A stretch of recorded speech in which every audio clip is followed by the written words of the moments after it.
Vince, I want you to tell me a little bit about Rising Thunder. Yes, so Rising Thunder is the new upcoming fighting game from Radiant, which is a company that Seth Killian works at. Seth Killian, a Street Fighter legend in the community, and worked as a competitive player, and then worked with Capcom on Street Fighter 4's combat and also with their community management. So he's very intimately tied to the Street Fighter community. That dude knows what he's doing. He's one of the brain. And people know there are people who are in the community, and then there are people who are just brainiacs about fighting games. And Seth is one of those brainiacs who really has a systems-oriented, detail-oriented mind, and his fighting game IQ is like off the charts. Like, I'm in awe of him. He's the Yoda of the fighting game community. He really is, and so he's involved. It's really his game, and he's over there at Radiant with the Cannons, who are co-founders of EVO, the massive fighting game tournament. So you've got a lot of Tony Cannon is actually the original creator of GGPO, which is kind of this amazing suite of netcode that it's the backbone of successful online fighting games. Yep, exactly. And so basically, Rising Thunder is going to be using. It's not really GGPO 2.0, but I mean it's kind of like Tony's revamping of what he created. So people who are always worried about netcode being kind of a limiting factor for building the community and people grinding online and getting better, like this is actually going to be a fighting game that you can grind online. So, it's a PC only fighting game. I was going to say I haven't had a chance to play yet. Right. Yeah. So I mean, tell me about this, because when I think of fighting games, I don't think of PC. No. So this thing goes into open alpha on July 28th. So you can just register at risingthunder.com now, and I suggest you do because I am in love with this game. Yeah, I think Rising Thunder is really cool. Awesome. You play it WASD to move around, like you would in any first-person game, but it's like left, right, up, down, jump, crouch, whatever. 2D plane, 3D characters, gorgeous Unreal 4 art. It's just mechs fighting, punching the crap out of each other, with really surprisingly good controls. Now, is it like a one-on-one fighting game? Yeah, it's a traditional. So it's not like a Streets of Rage. No. It's a traditional one-on-one fighting game, and the controls, as Mitch stated. Then there's your attack buttons are light, medium, and heavy, which are on 3 other keys over here. And you can bind them to whatever. But yeah. And then up here, you've got Special 1, Special 2, and Special 3. And this is where the game really differentiates itself, is all the special moves, which will be quarter circles, half circles, 360s, and all kinds of other wacky stuff inputs. that is kind of a pain in the ass to do in fighting games. Well, especially on a keyboard. Yeah.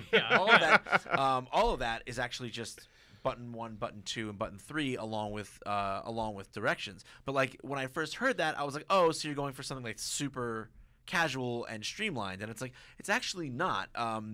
The reality is that it's very accessible and easy to get into. I was going to say that may actually make me play fighting games, because I'm not a big fighting game player because of that very reason, right? It's a big learning curve to really get good at them, especially if you want to be if you want to jump into a game that people have been playing for years, for years and years and years. So this may actually be something that I'm kind of interested in checking out. Sure, I mean, and this is one of the big points and one of the things that informed their design is that Seth talked to us about this a lot. He was like, look, the ask with fighting games is really tough. And I agree. I say this to people all the time. You're paying $60 or whatever you're paying to spend for a person who hasn't played these all their lives. You're spending probably 3 to 6 months, not to be good, to start playing the game. Right. Like you're actually playing the game that they designed. It takes you that long, and that's ridiculous. I mean, that's a really hard ask to make. So they wanted to eliminate that. MOBA designers, you hear that?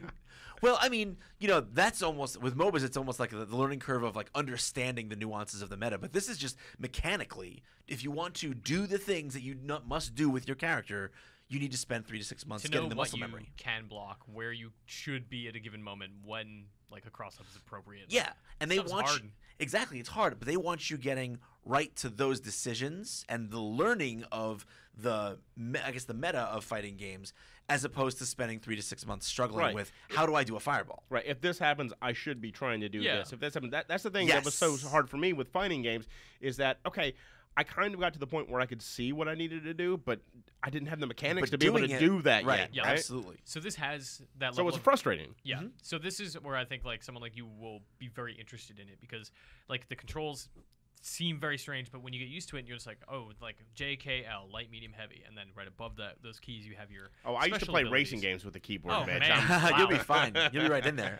Just being able to know that like, okay, WASD is move, those buttons are attack, you can just start like jumping and kicking and pulling back and dashing and getting away from people, and Pulling off really great combos, figuring out that like, oh, if I crouch and hit this button, I will uppercut them and lift them in the air. I follow that up with this special. I can lift them. We can juggle and keep a combo going. Like, there is that sense of discovery and learning, and you do want to know that to be competitive, but it is so much easier and accessible. Like, just acquiring that information is so much easier than it's ever been. It's getting, the whole point is getting players to the point where they're playing their opponent instead of like fighting the game.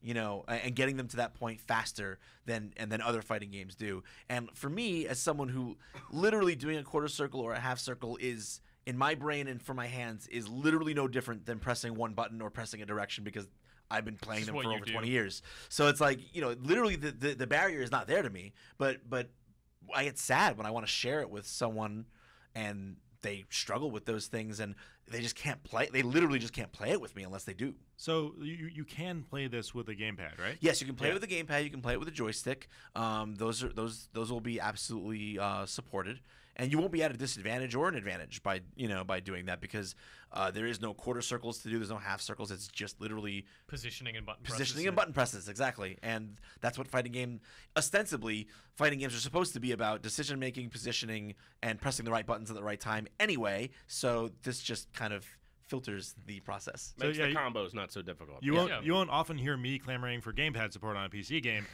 except that, like, for a fighting game, it's like, I want you to come to my desk and play this. Well, I want you to try this on the keyboard. I was just thinking, for a fighting game, that those are 2-player games, and I don't have 2 keyboards set up. So right now there is no local multiplayer. The beta or the alpha launches, and there's like X number of heroes. It's totally free to play. There's no store. Like, they're just launching this thing completely for free as an alpha, and then they're going to add to it later, probably like cosmetic items and maybe some new heroes or whatever, right? But like the setup is ranked multiplayer online only. Yeah, and there's training mode too. You can go into training and practice combos and kind of experiment and say what works and see what doesn't. I mean, that does kind of like diminish the value of it to not have local co-op or local competitive. Well, it doesn't right now. It's going to, so but like this in the alpha, they don't have. They don't have. It's very early. It's an alpha. Like, it's playable now. It's cool. They want to get it out there. They want people to know about it. They want people to learn it. And over time, they're going to add, modes, characters, skins, that kind of stuff. And Seth was like very cautious about. So we're like, so it's free to play, and he's like, I hate that term because it's a loaded term, and so many games have mucked up that term. But basically, the long and short of it is this: you will, and these are Seth's words, you will never pay for gameplay in Rising Thunder. Every character, every mode, you do not pay anything. He's very much like so it's Dota model. It's Dota, it's Dota. It's Dota that model. was exactly what Seth said. He's like, Mitch, I know you like Dota. Like, we're doing that. Wait, you like Dota? I have heard. Game is all right. I hadn't heard.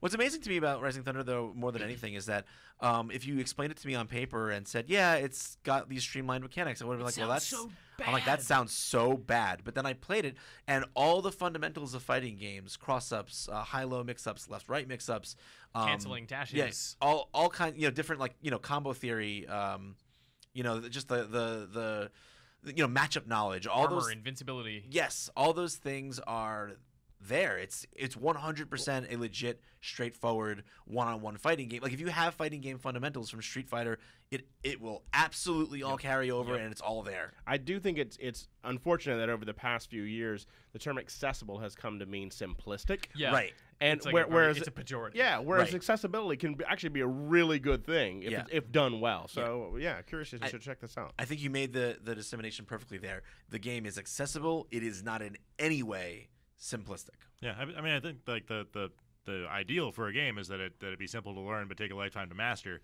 Accessibility is just a matter of getting that simple it's the simple first learn step. part. Yeah, it's getting people saying, I understand what I'm doing. Now I want to learn more. Yep. Make it fun to play initially instead of like, well, this sucks for the first first 30 hours. The Dota approach. Oh, yeah, are you listening, MOBA designers? Yeah.